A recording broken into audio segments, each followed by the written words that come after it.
그러니까요. 쓴다? 이거는 확실히 시대적인 흐름에는 맞지는 않는 말 같아요. 갑자기 발끈하네요. 그래요? 그리고 약간 네. 좀 남자분들도 오히려 이상하다고 하는 호칭이 있어요. 어떤 거요? 그게 뭐냐면 남편의 남동생을 미혼일 땐 도련님 이렇게 부르잖아요. 근데 기혼이면 서방님 이렇게 부르는 호칭 맞잖아요. 예. 근데 서방님이 원래 남편을 높여서 일컫는 말인데 또 같은 뜻으로 결혼한 시동생을 일컫는 말이기도 하잖아요. 서방님이 둘이에요? 그럼? 그죠. 그러니까 뭐 이렇게 헷갈리냐고. 남자들도 예. 싫어해요. 이런 이거는 호칭. 싫어하겠네요. 그리고 또 듣기 민망하다. 누가 그렇게 서방님이 둘을. 저도 좀. 아니 저는 이 얘기 처음 듣는 얘기인데. 아, 이거 결혼하면 맞습니다. 서방님이군요. 예, 예. 아. 그러니까 미혼일 때는 도련님, 도련님이었다가 기혼일 때는 서방님인데 서방님은 남편하고 서방이 헷갈려요. 둘. 그래서 아무튼 호칭이 부르는 이렇게 단순히 부르는 역할만 하는 게 아니라 그렇죠. 이런 거기에는 식으로 생각이 따라가는 그렇죠. 거고 저희의 마음이 같이 가는 거기 때문에. 예, 의계가 정해지기도 예. 하고 또 호칭대로 대접을 하잖아요. 그러니까 맞아요. 이런 것 때문에 약간 평등한 호칭으로 좀 서서히 바꿔보자 이런 움직임이 있는 그러니까 것 요즘에 좀 변화된 어떤 남녀 관계 같아요. 예. 또 평등해진 그런 사회 이런 것들을 예. 반영하는 게 아닐까 싶은데 예. 어떻게 생각? 이런 지금 얘기를 하니까 벌써 우리 전통을 지켜야 되는 거 아니냐 이렇게 얘기하시는 분들도 계시고 예. 관습인데 뭘 별걸 다 문제 제기를 한다 지금 그렇게 얘기하시는 분들도 있거든요. 근데 이 문제가 사실은 꾸준히 지적은 되었어요. 예. 수년째 그 국민청원 게시판에는 상당히 계속 그래요? 올라오기도 했죠. 근데 그만큼 이런 호칭에서 불편을 느끼는 사람들이 적지 않고 있다. 예, 개선해야 한다는 목소리로 이어졌다고 보는데요. 네. 한편으로 또 그 말씀하신 것처럼 음. 굳이 왜 호칭을 바꾸자고 해서 갈등을 부추기냐 네. 우려하는 분들도 있고 이미 입에 붙은 거를 또 바꾼다고 인생 그렇죠. 참 피곤하게 사네 그냥 하던 대로 살자 이런 의견이 있기도 한 것 같아요. 네. 막상 의식적으로 바꾸려면 쉽지는 않죠. 쉽지는 않겠죠. 네. 하지만 이건도 의식이라는 거 결국 이런 형식이라는 것, 호칭이라는 것도 변화해야 우리의 생각도 좀 변화되는 거 아닐까 하는 생각도 들고요.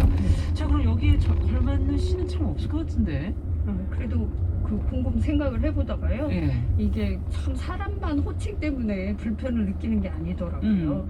어떤 고약한 이름 때문에 꽃들도 골머리를 앓고 있을 거라고 생각이 듭니다. 그래요? 예, 그러니까 물론 미추를 느끼는 것, 아름다움과 추함을 느끼는 건 인간의 감정이 투영된 거긴 하지만 네. 이왕 부르는 꽃이나 식물 이름도 좀 이상한 이름들이 많아요. 예. 그래서 그걸 좀 서로 존중하는 이름으로 바꿔보면 그렇죠. 어떨까 싶어서 노태웅 시인의 시를 골라봤습니다. 네, 이름 때문에. 근데 약간 난감하실 수도 있어요. 왜요? 낭송하실 때 낭송할 때 읽어보시죠. 그럼 좀 조용하게 읽을게요.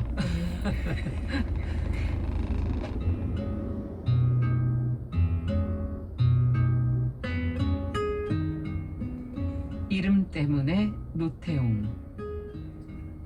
쥐똥나무 꽃에서는 쥐똥 냄새가 날까? 향수 냄새가 나는데? 며느리 미식게 입은 화장지 대용으로 사용했을까? 가시가 돋쳤는데? 개불알꽃은 정말 개불알만을 닮았을까? 아름다운 야생란인데? 어항 속에 이끼 자국처럼 남아서 잘 지워지지 않는 흔적. 이름값이란 바로 가슴 떨림이다. 잘못된 이름 때문에 진실이 감추어진 어둠이다.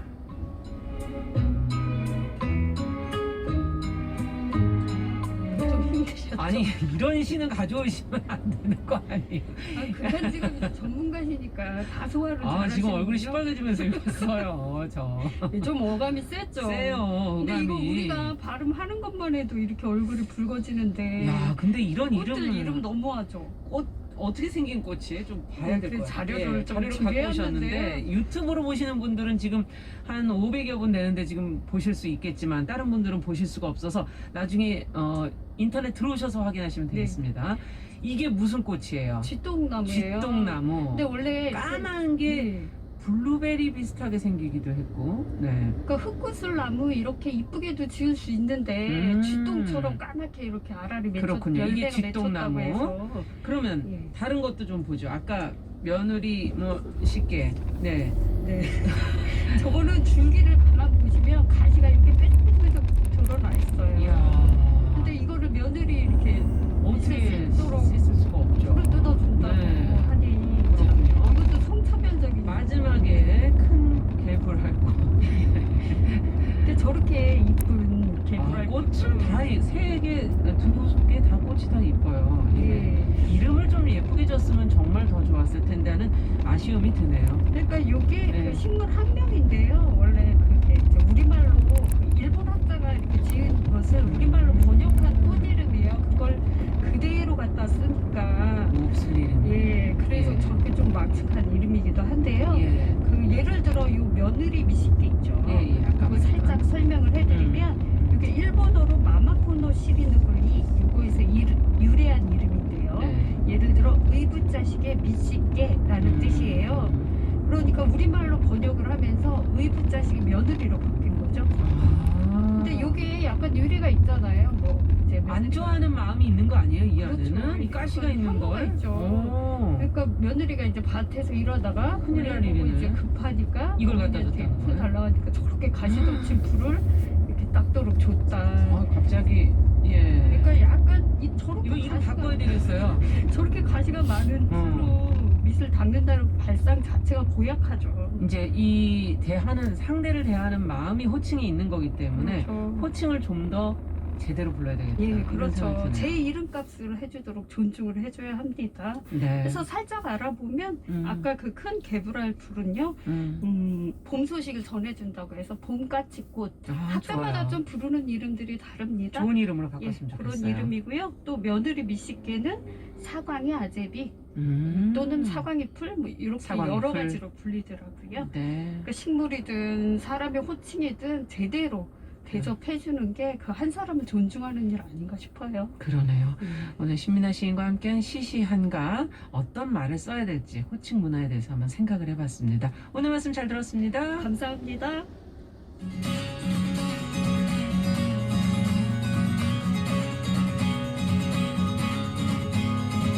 함께 가면 길이 됩니다.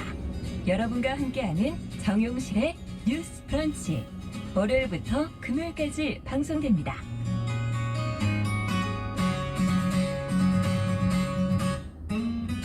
네, 정용실의 뉴스 브런치 듣고 계신 지금 시각 10시 45분입니다. 이번에는 기후변화에 대한 위기의식을 좀 공유하고 실천적인 대안을 생각하는 환경하자 생존하자. 오늘도 그린피스 서울사무소 김지석 전문위원 전화 연결돼 있습니다. 안녕하십니까? 네, 안녕하세요. 네. 자, 지금 저희가 매주 캘리포니아 산불이 어느 정도 심각해졌는지를 좀 확인하고 있는데요. 오늘도 한번 확인해 볼까요? 더 커졌나요? 네, 이게 조금 가라앉다가 다시 네. 또 좀 커지고 있어가지고 일단 피해 면적이 400만 에이커를 넘어가는데요. 네. 그러면은 이제 10만 6천 제곱킬로미터가 넘어갑니다. 그래서 강원도 넓이 정도가 타버린 거예요. 점점 규모가 커지는군요. 네, 이게 원래 산불이 가장 심한 때가 10월하고 11월이거든요. 네. 그러니까 이게 굉장히 일찍 시작해가지고 타기 시작한 거라서 이게 뭐 그냥 예상했던 대로 지금 다시 퍼지고 있습니다. 예. 큰일이네요. 근데 지금 캘리포니아 주지사가 기후위기 문제 해결을 위해서 새로운 정책을 발표했다고 그러는데 어떤 정책인가요? 그러니까 이게 하나 좀 그 전에 말씀드린 게, 네. 이게 사람들이 이제 그 기후 변화를 대응할 돈이 많이 들어간다, 뭐 이런 주식이 들어가지고 잘 안 되는 면인데, 네. 지금 보면은 뭐 캘리포니아가 와인이 유명하지 않습니까? 그렇죠. 예, 그래서 이제 그 뭐 와인 마시는 뭐 재미로 인생 살고 이런 분들도 있으실 텐데 큰 낙이 될 수 있잖아요, 어떤 분들한테는. 예. 이제 어떤 일이 지금 생겼냐면은 그 나노가 타면서 날아온 그런 재 이런 거에 되게 화학물질 같은 게 있어가지고 그거를 그게 포도에 흡수가 된 거예요. 네. 그래서 그거에 이제 그 연기가 결합됐던 것은 포도가 뭐 맺혀 있고 뭐 살아 있는데 따서 먹어보면은 막 되게 역한 맛이 나고 그래가지고 이제 이쪽은 이제 포도는 있지만 사실은 쓸모가 없어진 이런 게 있어요. 그래서 예. 이런 게 이제 보여주는 게 뭐냐면 우리가 보통 이제 기후변화 대응하려고 돈이 들어가 해가지고 좀 그거 하지 말고 좀 뭐 어떻게 다른 방법 없나 이렇게 되는데 이제 그 포도주 그러니까 전기값이 좀 오르거나 물가가 좀 올라가도 있지만 그래도 공기가 맑고 산불 같은 게 안 나면은 뭐 이렇게 괜찮은 와인을 즐기거나 이렇게 할 수가 있는데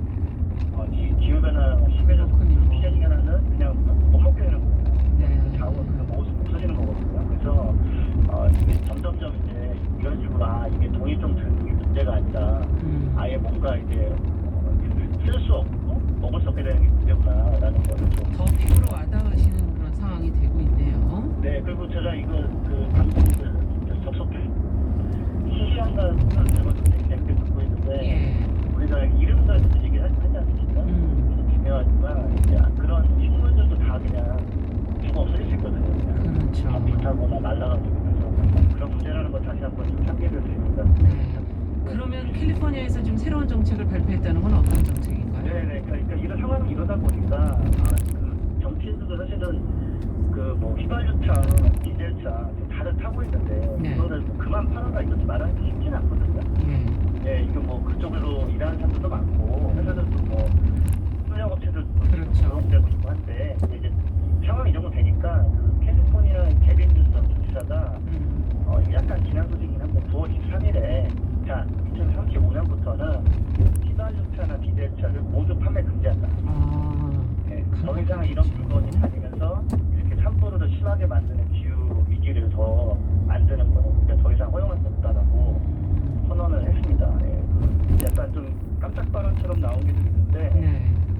뭐 다 죽고 다 없어지고 보전 났잖아요. 이게. 그래서 그 이제 여기에 이제 보면은 뭐 이명량이 좀 약간 좀 rumor처럼 들리지만 그러니까 배터리 기술이나 네.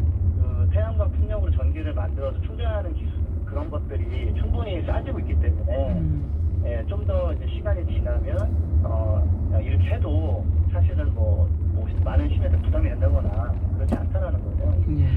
예, 캘리포니아 산업이 별로 없어서 자동차에서 나오는 온실가스가 40% 넘거든요. 그래서 예, 더 이상 이걸 허용할 수 없다. 예, 났고 이거는 제가 오늘 아침에 이제 파악한 내용인데 네. 뉴욕시 같은 경우도 조용히 2035년에 이런 판매 금지를 하는 거를 법을 상정을 했다고 합니다. 그래서 예, 그러니까 이게 뭐 캘리포니아 특이하네 이런 게 아니라는 거죠. 지금 전체적인 분위기가 이렇게 가고 있다 이런 말씀이시군요. 네, 이거 뭐 사실 캘리포니아의 산불난 거 이제 한때 좀 화제가 돼서 TV에도 많이 탔었는데 이게 도대체 그 뭐랄까 그런 뭐랄까 세계 멸망적인 그런 분위기가 나거든요. 물론 지금은 뭐 이렇게 가라앉고 좀 거쳤지만 그런 거를 본 다음에도 더 이상 구별할 수 없는 거죠. 그렇죠. 그 나는 네. 지역에서는 오직 하겠습니까? 이런 와중에 지금 또 한국전력이 베트남의 석탄 화력 발전소를 짓는 것을 결정해서 논란이 되고 있다고 하는데요. 어떤 내용입니까? 네, 이게 정말 저는 너무 좀 사실 우리나라 기업이 좋은 일하고 그런 응원해주고 싶고 그런 마음인데 너무 좀 어이없는 일을 해가지고 제가 좀 말씀을 드리려고요. 뭐 뉴스에 나온 얘기긴 하지만 네. 그 봉황 2호라고 그 베트남에서 석탄 화력 발전소를 지으려는 게 있었어요. 네. 네, 근데 이거를 이제 뭐 일본 미쓰비시하고 홍콩 중화전력공사가 같이 이렇게 추진을 하다가 홍콩 중화전력공사에서 나기는 우리 못하겠다 그냥 빠지겠다라고 이제 하니까 그 지분을 한전이 사들여가지고 이제 삼성물산 시공하고 두산중공업이 뭐 설비를 공급하는 식으로 해가지고 추진하기로 이제 이거를 이제 이 논의가 됐었어요. 네. 근데 이거 관련해서 유럽계 뭐 정부가 아니라 투자자들이 이런 거 지금 왜 하냐? 우리는 이런 거 한다 그러면 지지할 수 없다. 못한다. 예, 뭐 영국 최대 연금 뭐 기업인 뭐 리거앤 제너럴, 뭐 노르웨이 연금회사 등등이 얘기를 했는데 그리고 이제 그런 회사들이 삼성물산은 뭐 내미안 짓고 하는 그런 건설회사인데 네. 아니 삼성이라는 기업의 평판 문제도 걸려 있는 거다 이거는 우리가 당신은 투자하고 있는데 이런 식으로 하면 안 된다라고 얘기했는데도 불구하고 한전이 어제 이제 연휴 끝에 약간 그냥 안건을 올려가지고 통과를 시켜버렸어요. 예. 그러면 이제 하게 되는 겁니까? 네, 그런 2025년에 상황이군요. 연구를 한다고 하는데 자, 근데 한전이 지금 사실은 자체 뭐 친환경 설비를 추가 설치를 해서 온실가스 배출 좀 최소화하겠다 이런 설명을 했다고 나왔던데요. 그거는 전혀 도움이 안 되는 건가요? 도움이 한 1 정도밖에 안 된대, 1 정도. 그러니까 네.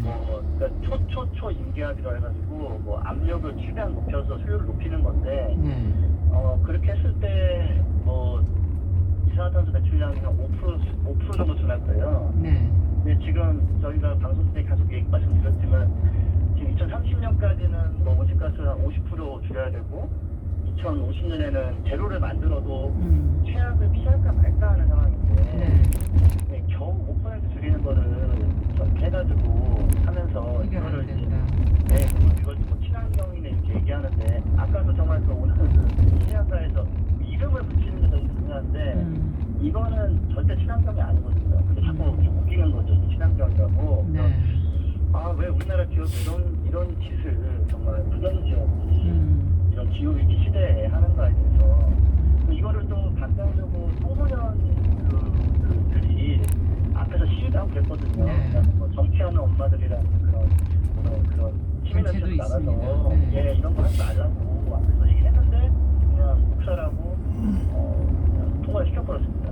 이거는 한전의 그런 결정은 다 정부의 약간 다 결정을 받은 내용이거든요. 그래서 정부의 인식이 정말 너무 부족하다 이거는. 이게 제가 뭐 아마 방송 좀 들어보시면 아시겠지만 저도 뭐 정부 맨날 비판하고 이런 거 저는 별론데 예. 이거는 정말 중요하다. 뭔가 예 아이들을 우리 살고 싶어요. 우리 그 안정적인 미래를 원해요. 라고 이제 호소하는데 거기다 그냥 거의 얼굴에 피 뱉는 거랑 마찬가지죠. 이거는 의견을 듣지 않고. 네, 저도 그냥 처음에 포기하고 있습니다. 뭐 한다니까 하긴 했는데 결정이 난 걸 보고 나니까 너무 화가 나는 거예요.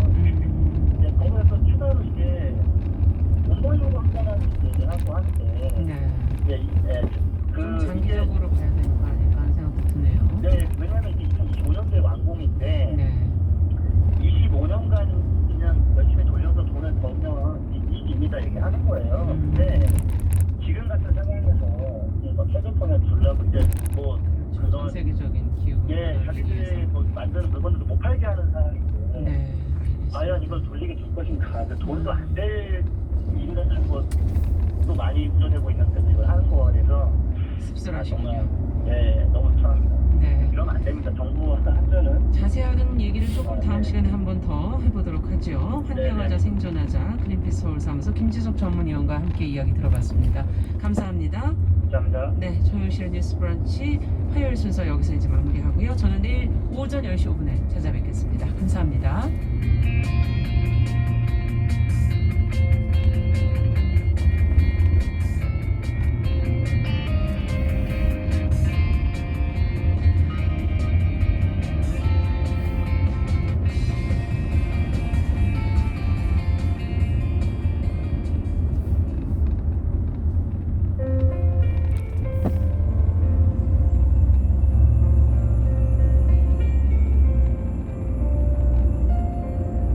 KBS 라디오 연중기획 희망충전 대한민국 398번째 이야기. 안녕하세요. 아나운서 이현주입니다. 다문화 가정의 맏딸인 중학생 유빈이는 요즘 들어 부쩍 속이 상합니다.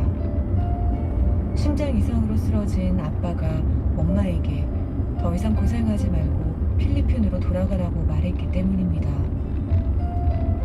유빈이와 어린 두 동생들까지 5식구의 생계를 책임지고 있는 엄마는 서툰 말투지만 단호하게 지금처럼 늘 함께라면 어떤 어려움도 이겨낼 수 있을 거라 말합니다.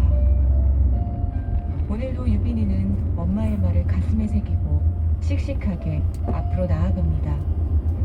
하루 종일 가족들을 챙기다 보면 잠잘 시간도 부족하지만 틈틈이 공부하는 것도 게을리하지 않습니다. 언젠간 자신이 가족들의 희망이 될 수 있을 거라 믿는 유빈입니다. 코로나19 여파로 사례자와 취재팀의 안전을 위해 사연으로 대신 전달합니다. 여러분의 따뜻한 손길이 희망의 빛이 됩니다. ARS 060-700-1580 060-700-1580 한 통화 3,000원으로 희망을 선물해주세요. KBS 라디오 연중기획 희망충전 대한민국은 초록우산 어린이재단, 인탑스 주식회사, 그리고 청취자 여러분과 함께합니다. ARS 060-700-1580 한 통화 3,000원입니다.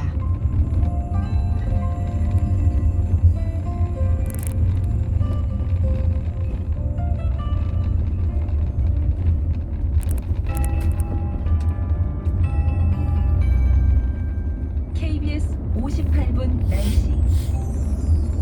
가을이 깊어가면서 단풍도 물들어가고 있습니다. 추석 연휴가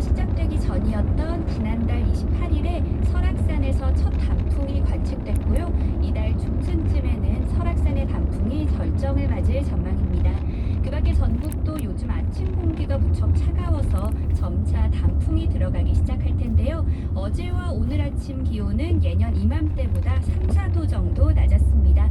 북서쪽에서 밀려 내려온 찬 공기 때문이고요. 내일까지는 평년 기온보다 조금 낮을 것으로 예상됩니다. 오늘 낮 기온은 서울과 광주, 제주가 20도, 대전 21도, 대구 22도 등으로 어제보다 1도 정도 오르겠고, 내일은 오늘보다 아침과 낮 기온 모두 1도에서 3도가량 높겠지만 그래도 아침에 일부 내륙과 산지에는 서리가 내리겠고 강원 산지는 물이 오는 곳이 있겠습니다. 높고 파란 가을 하늘이 펼쳐져 있습니다. 오늘 전국이 대체로 맑겠고요. 공기도 깨끗하겠습니다. 내일은 전국에 가끔 구름이 많이 끼겠고 동풍의 영향으로 동해안 지역은 대체로 흐린 가운데 내일 저녁부터 모레 새벽 사이에 강원 영동에는 빗방울이 떨어지는 곳이 있겠습니다. 또 동해안과 경남 해안, 전남 남해안과 제주도는 바람이 점차 강하게 불 전망입니다. 현재 서울의 기온은 15.4도입니다. 송소진입니다.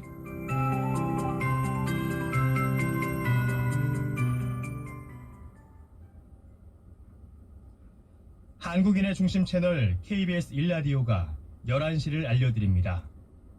AM 738kHz, FM 101.3MHz, KBS 대구 제1라디오입니다.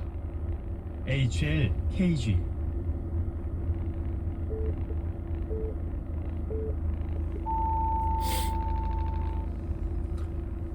KBS 1라디오 11시 뉴스입니다.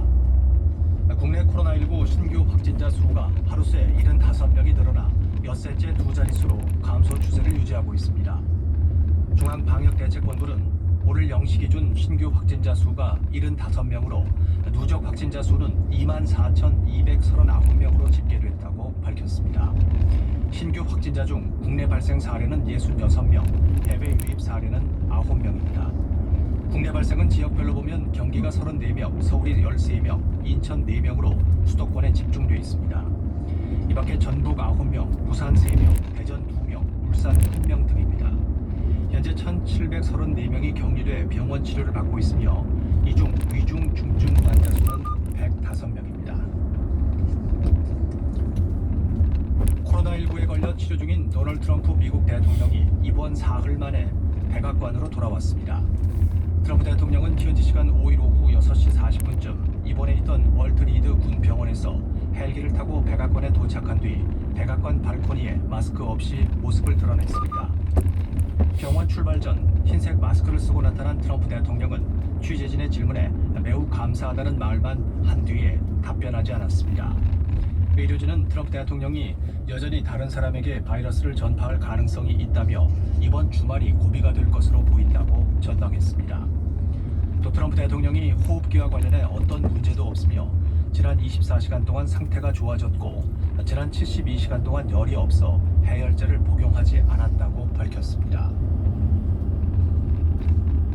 지금까지 코로나19에 감염된 사람이 전 세계 인구 10명 가운데 1명꼴일 수 있다는 세계보건기구 WHO 관계자의 얘기가 나왔습니다. 마이클 라이언 WHO 긴급준비대응 사무차장은 WHO 이사회 코로나19 회의에서 현재까지 세계 인구 중 대략 10%가 코로나19에 걸렸을 수 있다고 밝혔다고 AP통신이 보도했습니다. 이런 추정대로라면 세계 인구가 76억 명 정도인 점을 고려할 경우 7억 6천만 명 이상이 감염됐다는 계산이 나옵니다. 코로나19와 관련이 있는 것으로 추정되는 소아청소년 다기관 염증 증후군이 국내에서도 2명 발생한 것으로 확인됐습니다. 방역당국은 2명은 11살과 12살 남자 어린이로 코로나19 양성 판정을 받거나 확진자와 접촉한 사실이 있고 지금까지 모두 회복돼 퇴원했다고 밝혔습니다. 이 질환은 코로나19로 완치 후 2-4주 후에 나타나고 발열과 발진, 위장관계 증상 등을 보이는 것으로 알려졌습니다.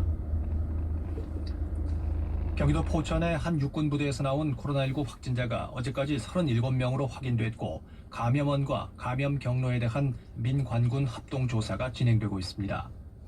해당 부대에서는 그제 병사 3명이 코로나19에 걸린 데 이어서 전수검사에서 간부 3명과 병사 30명, 전역 휴가를 나간 병장 1명 등이 추가 확진 판정을 받았습니다.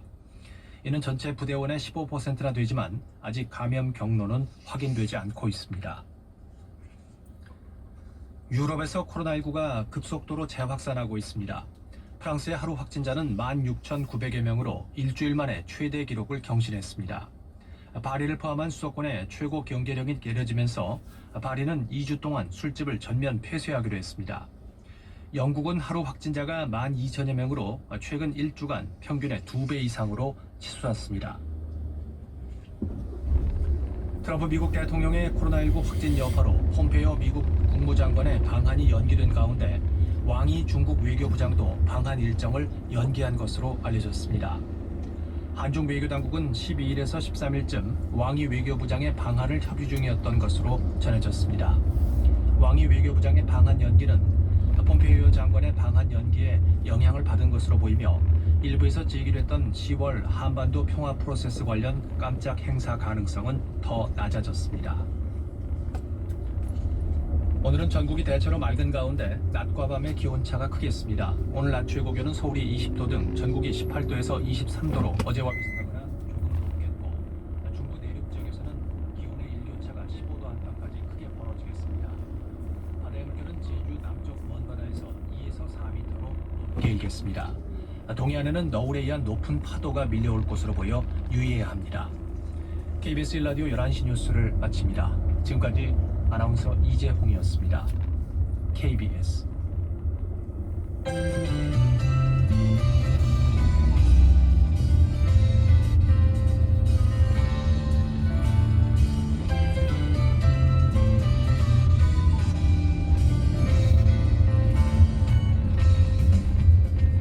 길어지는 코로나19 사태 속에서 모두가 조금씩 참고 양보하면서 모두의 안전을 우선하며 지내고 있지만 방역의 지속 가능성이 우리 사회의 새로운 화두로 부각되고 있습니다. 코로나19 확산을 막기 위한 정부의 추석 특별 방역 기간이 11일까지 이어지는 가운데 대구시는 집합을 금지했던 유흥시설을 집합 제한으로 완화했습니다. 클럽과 유흥주점, 단란주점 등이 여기에 해당하는데요. 이렇게 기준을 완화한 데는 지난 일주일간 유흥시설에서 확진자가 발생하지 않았고 현재의 방역 시스템으로 관리할 수 있다는 판단에 따른 것이라고 합니다. 아무래도 이런 결정은 서민 경제를 고려한 측면이 크겠죠. 대구로 올 상반기에 신천지 때문에 집합금지나 제한 조치를 많이 내렸고 거리두기 2단계에서도 강력하게 대응했기 때문에 소상공인들의 어려움은 더 클 수밖에 없습니다. 하지만 이런 완화된 조치를 두고 과연 이래도 될까 하는 걱정의 목소리도 나오고 있는데요. 상황이 나아졌다는 식으로 읽히면서 사람들 간 접촉도 많아지고 사회적 거리두기가 느슨해진다는 겁니다. 이 정부나 지자체가 방역 지침을 두고 좀 더 많은 고민을 하고 있는 지금 스스로의 방역은 더 중요해졌습니다.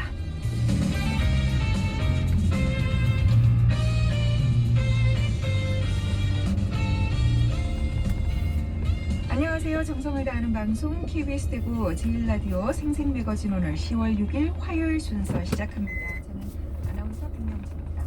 오늘 지역사회 중심부를 깊이 있게 들여다보는 인사이트 대구에서는 환경 문제를 준비하고 있습니다. 이 명절이 지나면서 더 크게 늘어난 쓰레기 문제와 영풍 석포재료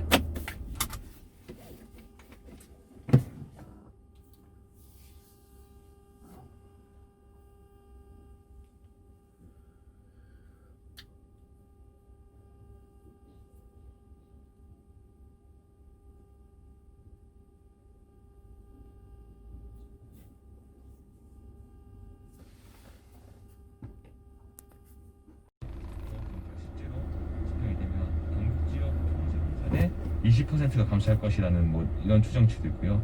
특히 삼성이나 LG 같은 주요 기업이 조금씩 경북도를 떠나는 상황에서 영풍에게 엄격하기가 경북도 입장에서 쉽지 않을 거다. 그래서 후폭풍을 좀 감당하기 쉽지 않다. 이런 전망이 나옵니다. 이게 건강에 미치는 영향, 피해는 주민들이 보고 있는데 그렇죠. 또 떠나거나 공장이 멈추게 되면 경제적 피해 또 네. 역시 주민이 지게 되는 거잖아요. 그러니까 이 석포 주변의 주민들은 대부분 다 이 석포 재련소 덕분에 먹고 사는 사람들이 많은 거죠. 그래서 여론은 어떻습니까? 그래서 이제 계속 여러 공장을 가동해야 된다라고 하는 그래요? 여론이죠. 오히려? 이게 현장에서의 이해는 돼요. 이해는 되는데 이 부분에 대해서 이거를 그냥 그 여론이 이렇기 때문에 돌아가야 된다가 문제가 아니라 이렇기 때문에 정부나 지자체가 좀 더 적극적으로 나서서 이런 민민 간의 갈등을 해결해 줘야 되거든요. 네. 그리고 정확한 정보를 지역 주민들과 함께 공유를 해야 되는데 지금 이렇게 논리 프레임들이 항상 아니 주민들도 이런 부분들 때문에 경제적인 논리들 때문에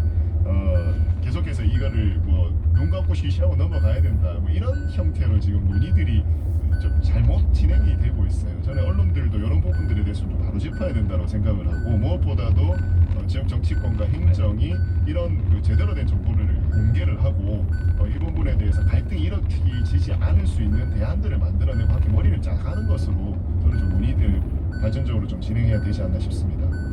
네, 그러니까 지금 환경부가 내린 제재가 2번이거든요. 네. 이게 전부 다 유예된 건데 뭐 20일 조업 정지 처분은 석포 대연소가 행정처분 취소 소송을 해서 좀 진행이 중이고 또 120일 조업 정지권은 경상북도가 취소 소송을 냈어요. 너무 지나치다고 보는 거죠. 그러니까 이 민간 기업을 보호를 해주고 있는 게 네, 경상북도가. 그러니까 경상북도가 자치단체가 이렇게 네. 소송까지 하면서 영풍 편을 드는 이유가 있겠죠? 네, 그러니까 이제 저도 뭐 한번 가봤는데요. 이 경북 봉화군이 굉장히 좀 많이 좀 오지라고 오지는 게 있어서 거의 태백이 안 붙어있거든요. 석포 재련소가 네. 위치한 거 보시면 이런 곳에 이걸 네, 맞아요. 드러나올 수 예. 있을까 좀 정말 근데 이게 이런 곳에 있는 유일한 대형 사업장이죠. 여기에 협력사 29곳, 뭐 직원까지 포함하면 1,200명이 일을 하고 있는데 제가 그때 뭐 시민단체 같이 있을 때도 이 주민들이 나와가지고 들어오지 마라 이렇게 반대 집회를 했던 게 기억이 나요. 이 때문에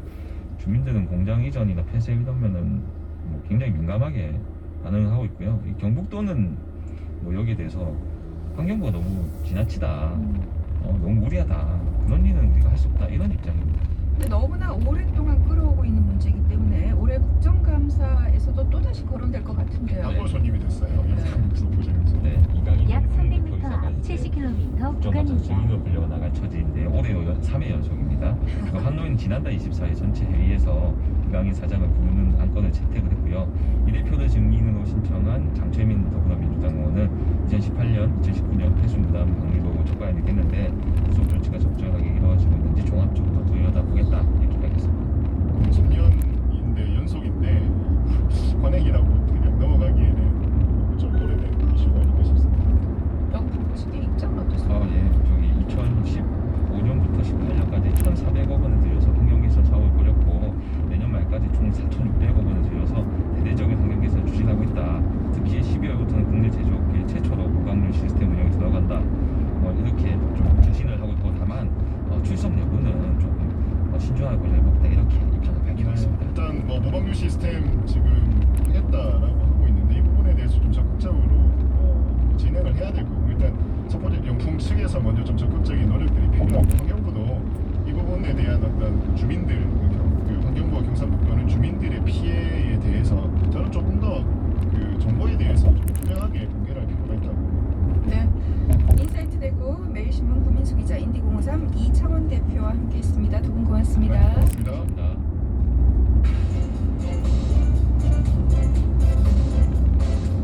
약 400m 앞 60km 신호위반 과속 단속 구간입니다.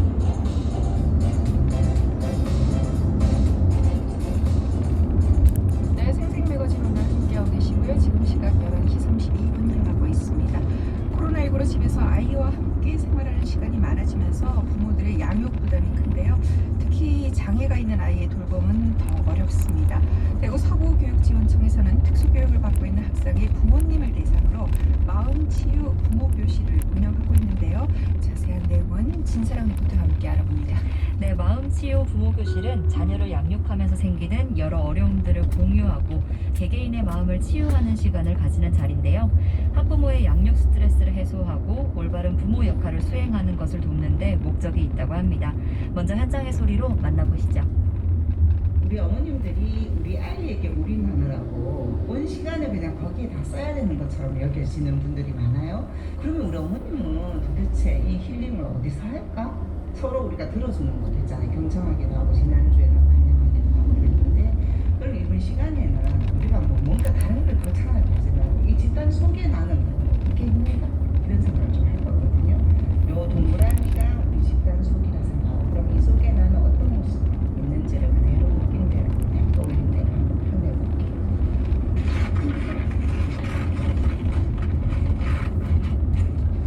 밝은 빛으로 뭔가 드러나는 부분이 있다가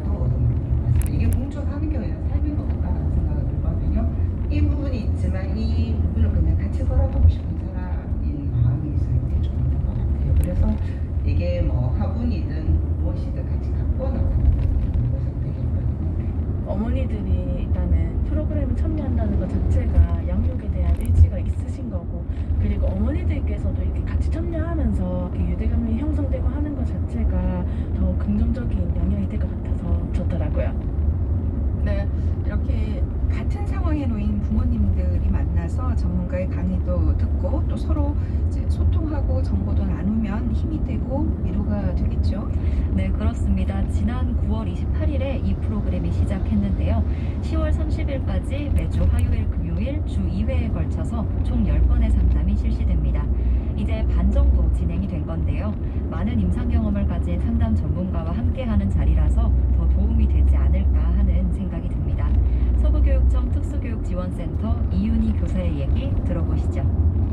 서부교육청 특수교육지원센터에서는 가족지원 프로그램인 온가족 한마음 프로젝트를 계획하고 운영하고 있는데요. 온가족 한마음 프로젝트는 집단 가족 상담, 개별 가족 상담, 가족 나들이 세 프로그램으로 구성되어 있고요.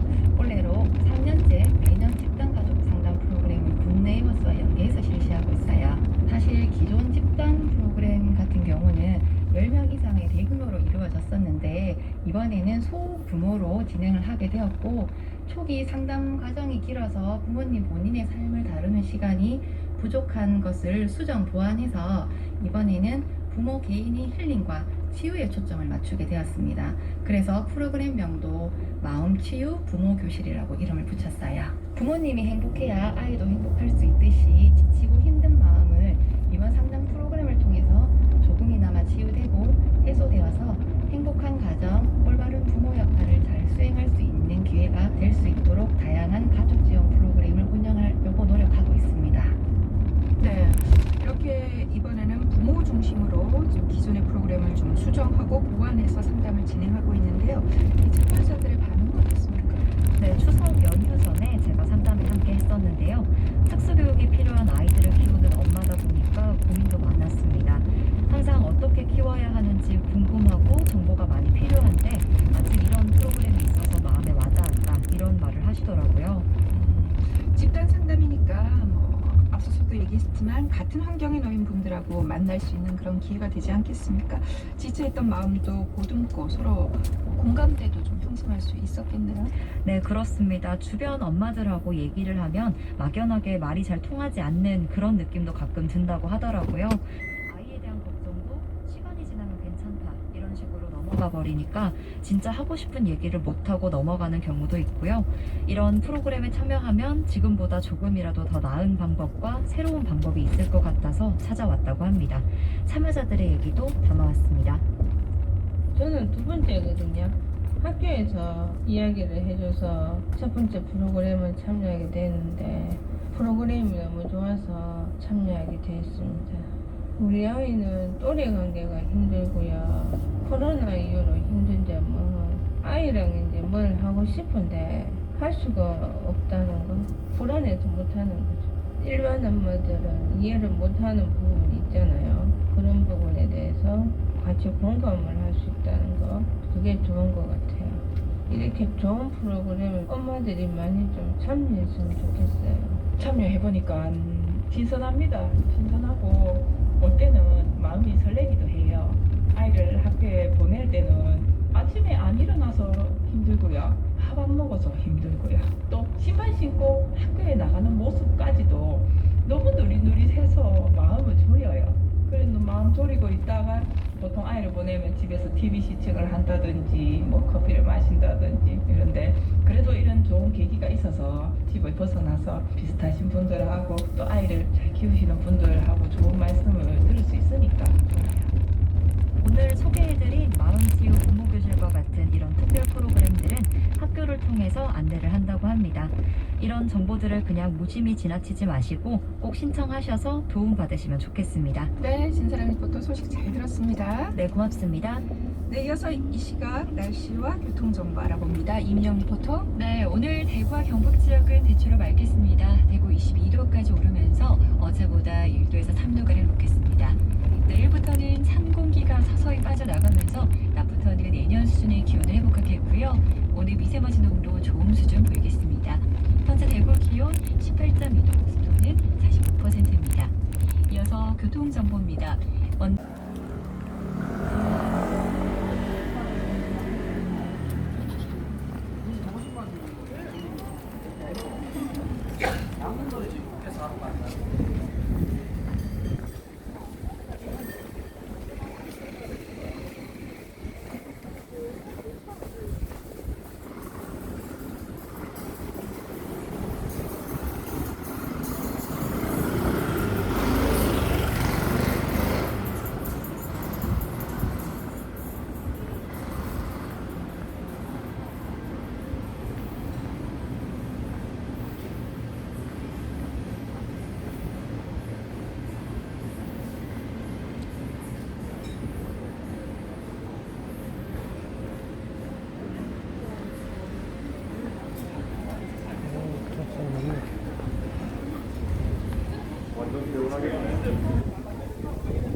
원래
그런가?